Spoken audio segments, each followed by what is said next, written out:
Hey, welcome to our explainer. In Charles Dickens' classic, Hard Times, there are these two characters who are locked in one of the most bizarre partnerships you'll ever read about. You've got a fallen gentlewoman and a self-made industrialist who actually, and proudly, calls himself scum of the earth.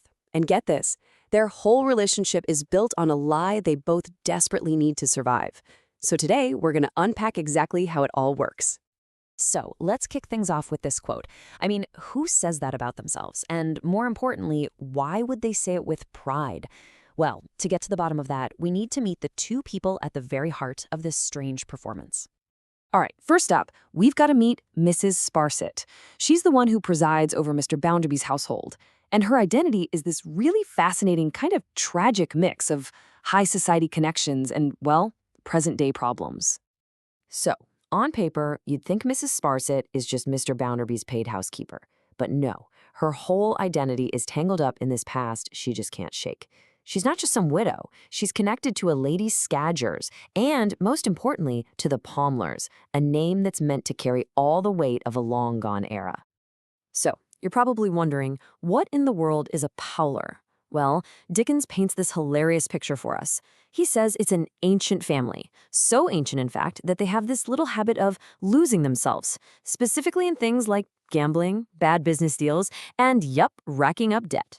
It's a name that basically screams faded aristocracy. Way more history than actual cash.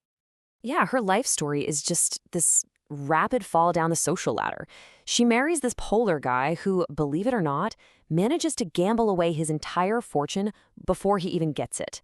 Then he dies at the ripe old age of 24 from drinking too much brandy, so she's left with absolutely nothing. She's fighting with her last living relative, and she's forced to go out and get a paying job.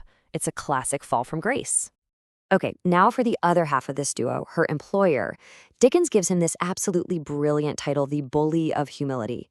Let's meet Mr. Josiah Bounderby of Coketown, who is in every single way you can imagine the complete and total opposite of Mrs. Sparsit. Now, the thing about Bounderby is this huge contradiction at his core. He's a rich, powerful factory owner, a big shot in town. But his entire identity, the thing he's most proud of, is the story he tells about his miserable, poverty-stricken childhood. And his favorite trick? He constantly weaponizes Mrs. Sparsit's past against her. He's always reminding her about her fancy youth. You know, the opera, the white satin dresses, the jewels, all to make his own story of struggle seem that much more epic and dramatic. You know, the easiest way to think about him is like the tech billionaire of today who just will not let you forget they started their entire empire from a garage. It's all a performance, right? A carefully built story about being a self-made man. So, okay, you've got this fallen aristocrat on one side and the proud of being poor industrialist on the other. Total opposites, right?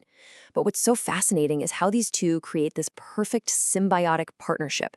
Their whole relationship is built on a shared performance that helps them both. You can see it right here. Their whole dynamic is built on this contrast. Her high connections just make his no connections seem so much more dramatic. Her stories about the Italian opera make his stories about sleeping on a paving stone for a bed seem that much tougher. He actually needs her high-class story to give his own low-class story some real punch.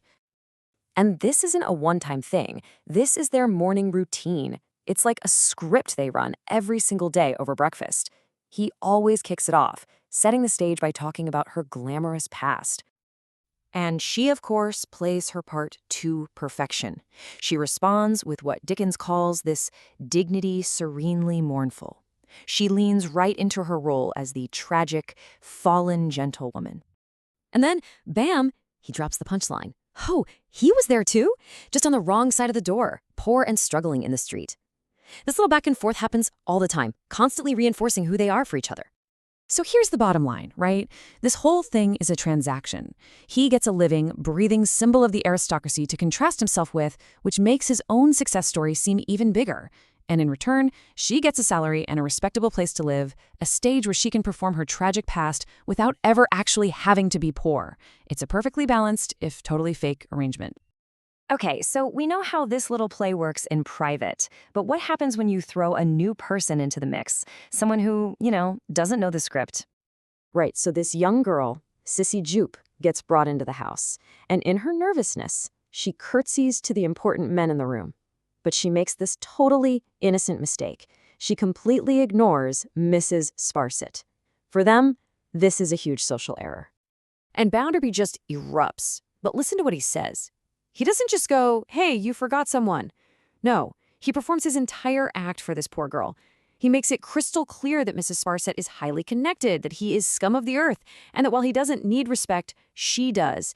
He's reinforcing the whole fiction for a public audience. And Mrs. Sparsit, how does she react to all this? Oh, she closes the loop perfectly.